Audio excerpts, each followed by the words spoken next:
नमस्कार मंडळी, मी अविनाश चौरे मराठी कट्टावरती पुन्हा एकदा तुमचं स्वागत करतो। राष्ट्रीय आरोग्य अभियान अंतर्गत बऱ्याच जागा या ठिकाणी बऱ्याच जिल्ह्यांमध्ये सुटलेल्या आहेत। जवळपास 2025 मध्ये 13,000 प्लस काही वॅकंट सीट्स किंवा पोस्ट या ठिकाणी निघणार आहेत। त्यामधील काही जिल्ह्यांची भरती ही चालू झालेली आहे। जशा पोस्ट या ठिकाणी वॅकंट होतील त्या पद्धतीने प्रत्येक जिल्ह्यातून ही भरती प्रत्येक 1 महिन्याला किंवा 2 महिन्याला निघणार आहे। तर त्या संदर्भात जे आहे पूर्ण नोटिफिकेशन हे आपण आपल्या चॅनलवरती टाकणार आहोत। जर तुम्ही चॅनलवरती नवीन असाल तर चॅनलला सबस्क्राईब करून घ्या, लाईक करा आणि शेअर करा।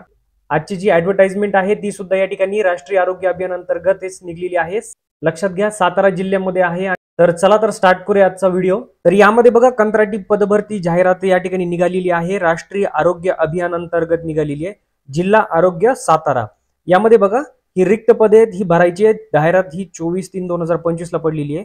या ठिकाणी बघा पदाचं नाव, वय, शैक्षणिक अर्हता, रिक्त पदे, संवर्ग आणि मानधन दिले। यामध्ये आपण एक एक बघणार आहोत। यामध्ये पहिलं जे अनुक्रमांक याच्यामध्ये बघा काय येतं, स्टाफ नर्स NHM अंतर्गत येतंय आणि स्टाफ नर्स 15वा वित्त आयोग अंतर्गत।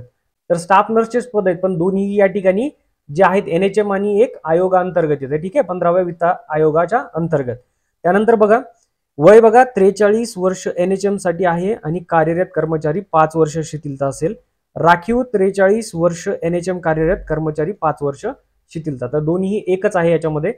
त्यामध्ये शैक्षणिक अर्हता बघा दोघांना GNM लागते, BSc नर्सिंग या ठिकाणी। त्यानंतर बघा दुसऱ्याचं सुद्धा GNM BSc नर्सिंग। पहिल्यासाठी 6 पदे आहेत, दुसऱ्यासाठी 4 पदे। या ठिकाणी संवर्ग कोणता आहे बघा, कास्ट दिलेली आहे। तर EWS साठी 6 आहेत आणि EWS मध्ये खाली 3 आहेत आणि NTC मध्ये 1 आहे। मानधन बघा दोन्हीलाही 20,000 रुपये प्रति महिना आहे। एक गोष्ट लक्षात घ्या, जे संवर्ग दिलाय त्याच संवर्गातल्या विद्यार्थ्यांनी त्यासाठी अप्लाय करा।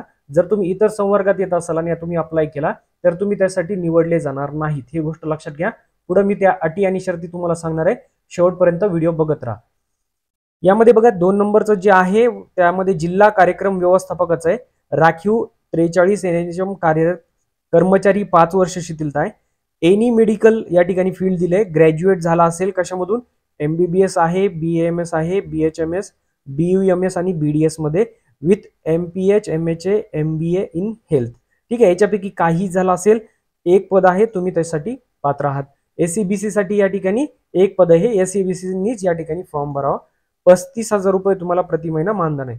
तर टोटल मिळून या ठिकाणी बघा 11 पदे दिलेली आहेत। खाली बघूया आता आपण काय दिलंय त्यांनी, अत्यंत महत्त्वाच्या अटी आणि शर्ती दिल्यात। स्टाफ नर्स ही पदे EWS आणि NTC साठी आहेत।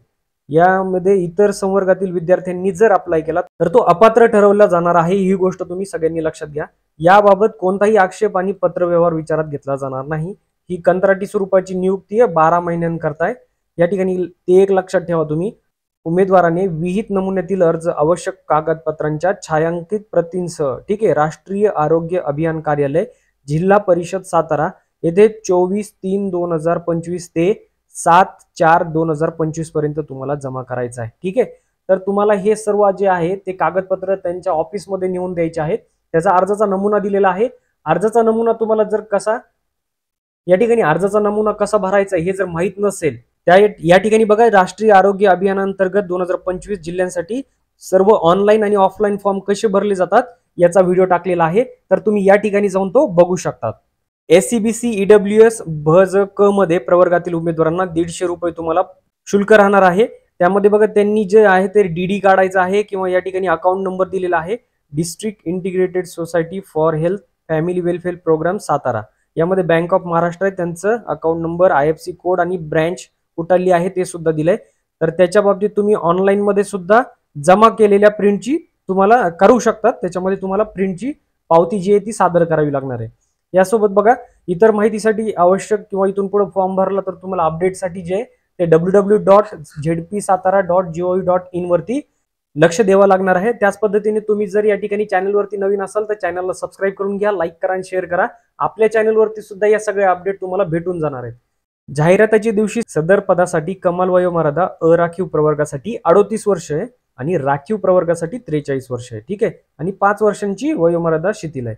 यामध्ये बघा छाननी प्रक्रिया ही गुणानुक्रमे, म्हणजे तुम्हाला त्यासाठी लागणारे जे या ठिकाणी शैक्षणिक अर्हता आहे त्यामध्ये तुम्हाला लास्ट इयरला किती मार्क पडलेले आहेत त्याच्या गुणांवरती तुम्हाला या ठिकाणी सिलेक्शन भेटणार आहे। या ठिकाणी बघा, पात्र उमेदवारांना पुढील तक्त्यानुसार गुण देण्यात येणार आहेत. पहिला आहे, पदासाठी आवश्यक क्वालिफाईंग मधील अंतिम वर्षाच्या गुणाच्या आधारे तुम्हाला जर 60% या ठिकाणी असतील तर तुम्हाला 60 गुण भेटणार आहेत. ठीक आहे. त्यानंतर बघा, पदांसाठी आवश्यक शैक्षणिक अर्हतेपेक्षा जर तुमच्याकडे अधिक शैक्षणिक अर्हता असेल तर त्याच्यासाठी तुम्हाला 20 गुण या ठिकाणी भेटणार आहेत. अनुभव जर असेल तुमच्याकडे शासकीय किंवा निम्न शासकीय असल्याचा, तर प्रत्येक 1 वर्षाच्या अनुभवासाठी 4 गुण, म्हणजे टोटल 20 गुण तुम्हाला याच्या ठिकाणी देण्यात येणार आहेत. त्यानंतर बघा, अर्जाचा एक नमुना दिलेला आहे. तुम्हाला या ठिकाणी सर्व माहिती प्रिंट काढायची आहे. या अर्जाची प्रिंट काढून या ठिकाणी बघा, पासपोर्ट फोटो लावायचा आहे. या ठिकाणी सर्व माहिती दिलेली आहे. नाव, स्वतःचे नाव, वडिलांचे नाव, आईचे नाव, या ठिकाणी पत्र व्यवहाराचा संपूर्ण पत्ता, मोबाईल क्रमांक, ईमेल आयडी, जन्मतारीख. त्यानंतर बघा, या ठिकाणी शैक्षणिक अर्हता दिलेली आहे, ते सुद्धा लिहायचं आहे तुम्हाला. अनुभव दिलाय. त्यानंतर बघा, या ठिकाणी कोणते डॉक्युमेंट जोडलेत आणि लहान कुटुंबाचं जे प्रमाणपत्र असतो नमुना, ते सुद्धा भरून द्यायचं आहे. तर मित्रांनो, अशा प्रकारे सातारा जिल्ह्यातील ही जाहिरात आहे. 11 पदांसाठी आणि कोणत्या पदासाठी या ठिकाणी अर्हता लागते ते तुम्हाला माहित झालेलं आहे. महत्त्वाच्या अपडेटसाठी तुम्ही अजूनपर्यंत चॅनलला सबस्क्राईब केले नसेल तर सबस्क्राईब करून घ्या, लाईक करा आणि शेअर करा. भेटूया पुढच्या व्हिडिओमध्ये. तोपर्यंत जय हिंद, जय महाराष्ट्र.